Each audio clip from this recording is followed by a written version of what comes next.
મને બધા ધમકી આપે અને મને જ્યારે કોઈ 100 રૂપિયા આપે ને એમાંથી કે બેન 50 પાછા આપો, જ્યારે રોજના 50,000 આવે, લાખ રૂપિયા આવે, ત્યારે હું પૈસાને મારી હાથે હોય એને આપું અને છાતી માથે હાથ મૂકીને રાતે વિચાર કરું, હે જ્ઞાની, તો એક ગરીબ ઘરની ઝોપડામાંથી આવતી દીકરી આજ આખો જિલ્લો તારા ઉપર ભરોસો રાખીને બેઠો અને તને જ્યારે નેતા બનાવે છે ને તાર તારી ખાનદાનીમાં કાંઈ વોટ ના આવે ને એવી મા જગદંબા, હે ધરણીધર,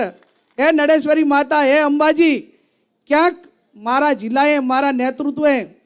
મારા ઉપર ભરોસો મૂક્યો ને એ ભરોસાને ડગવા ના દેજે અને જે દાડે એ ભરોસા હામાં ક્યાંય ખોટ આવે ને એ પહેલાં મને વાલી કરી દે, એ મને સારું લાગશે, પણ મારો બનાસકાંઠો કે મારા નેતૃત્વને ક્યાંય આંચ ના આવે એવી મારી ભગવાનને પણ પ્રાર્થના છે. ત્યારે મારે વિશેષ નથી કહેવું, બોલ સાહેબ, પણ જ્યારે ગામડે ગામડે ફરું ને અને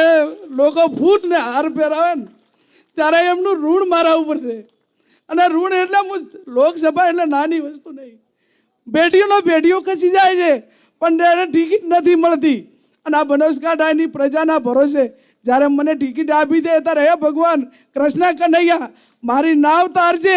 અને મારા બનાસકાંઠાને સુરક્ષિત રાખજે, એની ભાઈચારાની ભાવના રાખજે. આટલું કઈ વિરમું છું. જય હિન્દ, જય ભારત. ધન્યવાદ બેનબા.